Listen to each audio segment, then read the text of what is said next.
जे आंनि माखासे पार्सनेल थासारिनि थाखाय आङो माने एबसुनिफ्राय माने रिलिज बा एबसुनिफ्राय आं बिदाय बिदों। आंनि स्थितिया दाबो बाहाल दङ आरो जोबथा थांखिखौ डेलिगेट हाउसआ लागोन। दुलाराय बर' फरायसा आफादनि जि 62थि बोसोरसालिया जुथुमामोन 13, 14, 15, 16 मार्च आरो बे जुथुम्मायाव जोंहा मोनसे जोबथा हाबाफारि थालांदोंमोन। जोबथा थान्दै मेल जोंहा बेयाव जानो गोनांमोन।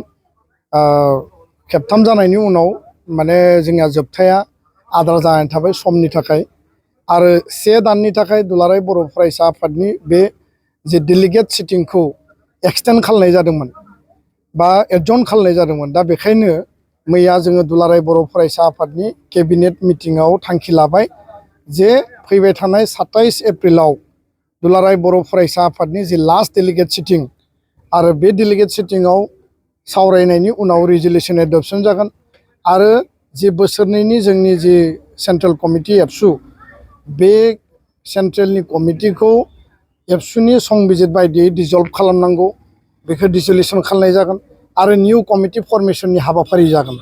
दा बेखायनो 27 तारिखनि हाबाफारियाव जोंनि जि दतमानि बड'फा फोथाराव खुंनाय बे जुथुम्मायाव जायफोर थान्दैफोरा रेजिस्ट्रेसन खालामदोंमोन बे गासै थान्दैफोरखौ जिल्ला, दखरा, दालाय बा इउनिभार्सिटि आरो कलेज गासैखौबो जों हांख्रायनायनि गेजेरजों जोंनि जोबथा थान्दै मेलखौ जोङो खुंफुंगोन बड'लेण्ड मुलुगसोलोंसालिनि अडिट'रियामाव आरो बेयाव रिजोल्यूशन एडप्शन जागोन।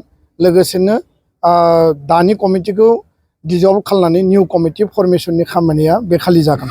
आं बेखायनो बर'नि बे पर्टेल मिडियानि गेजेरजों जोंनि दखरा जिल्ला आरो जोंनि गासै थान्दैफोरखौ बाहागो लाफैनो थाखाय आङो फोरमायहरबाय।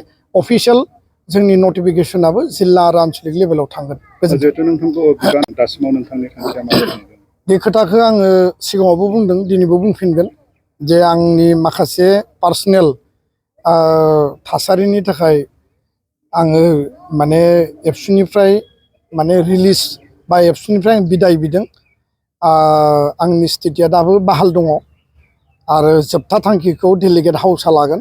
जिहेतु 27 एप्रिलाव डेलिगेटआव गोदान कमिटि दानाय जागोन, सावरायलायनानै डेलिगेट हाउसआ जोबथा सिद्धान्तखौ होगोन। आंनि आपिला थागोन आरो बे खालि रिजाल्टखौ मोननो हागोन। गोजोन्थों।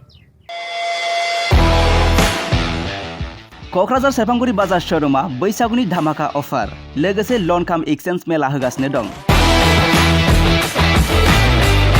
क'क्राझार जिल्ला सेरफांगुरियाव थानाय फुंखा एन्टारप्राइज बाजार श'रुमा 10 एप्रिलनिफ्राय 14 एप्रिलसिम बैसागुनि धामाका अफार आरो लन काम एक्सचेन्ज मेलनि खाबुफोर होगासिनो दं। नोंथांमोना सेरफांगुरियाव थानाय फुंखा एन्टारप्राइज बाजार श'रुमाव खुंफुंजानाय बैसागु धामाका अफार एक्सचेन्ज मेलाव फैनानै नोंथांनि लुबैनाय बाजाजनि बाइकखौ लांफैनो हागोन। बाजाजनि बाइक सालायनो मोजां मोनग्रा रायजो राजाफोरनो फुंखा एन्टारप्राइज बाजार श'रुमा लोगोसे मोजां अफारफोरबो लाबोदों। बेफोरनो जाबाय 9-15% लन, free helmet, 10 litre petrol free, every purchase, गुबुन गुबुन मडेलनि बाइकफोरखौ नायनानै 2000 निफ्राय 3000 रां कास्टमार अफार होनाय जागोन। आरो 500 रां होग्रोनानैबो गोसोबायदि बाइकखौ आवग्रिना दोननो हागोन आरो गासै गारिजों लोगोसे अल भेहिकल्स एक्सचेन्ज एभेलेबलबो होनाय जागोन। आरो नोंथाङा आबुङै मिथिबावनो थाखाय 6003817191 एबा 9101598021 आरो 9101547892 बे जानबुं नाम्बाराव खौरां लाहरनो हागोन।